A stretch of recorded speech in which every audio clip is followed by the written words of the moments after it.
नमस्कार दोस्तों, CNS classes के इस खास प्रोग्राम में मैं अनूप यादव आप सभी का स्वागत करता हूं। आज के समय आप देख रहे हैं कि व्यक्ति का मूल उद्देश्य क्या है वो बिल्कुल भूलता जा रहा है। चलचित्रों की दुनिया में हम इतने व्यस्त हो गए हैं, इतने मगरूर हो गए हैं कि हमारा मूल उद्देश्य क्या है ये हमारे दिमाग में रहता ही नहीं है।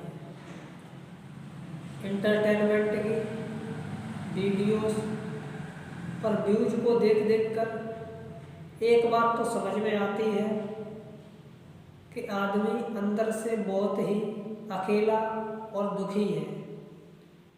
इसलिए उसे उस दुख को कम करने के लिए, उस दुख से छुटकारा पाने के लिए चलचित्रों का सहारा लेना पड़ता है। इस चलचित्रों की दुनिया से बाहर आइए, किताबों की तरफ वापस लौटिए। किताबें आज भी अच्छी हैं, किताबों को देखिए, पलटिए। मुंशी प्रेमचंद की गोदान की तरफ लौटिए, देखिए उसमें होरी महतो के संघर्ष को देखिए कि कैसे एक किसान होरी महतो जीवन भर संघर्ष करता है।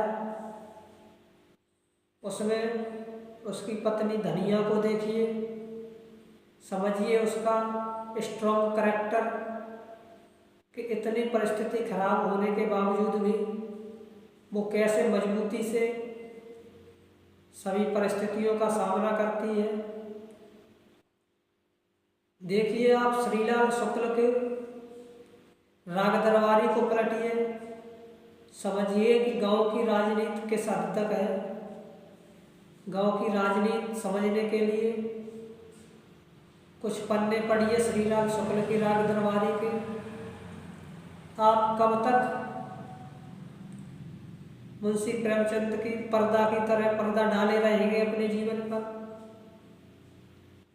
पर्दा जीवन को कठिन बनाती चली जाएगी।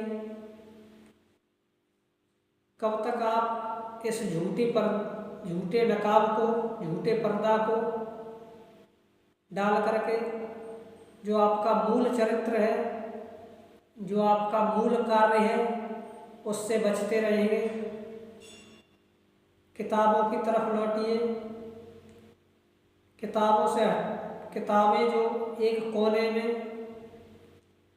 पड़ी सिसकती रहती हैं उनको पलटिए, देखिए उनमें आज भी उतना ही ज्ञान है जो आज से 20-30 साल पहले था, जो आज से 100-200 साल पहले था। किताबों की अपनी स्थिति आज भी वही है। किताबें हमें बहुत कुछ सिखाती हैं। इस चलचित्रों की दुनिया से बाहर आना चाहिए और हमें देखना चाहिए कि नकाबपोश समाज कहाँ पहुँच गया है। किताबें हमें सिखाती हैं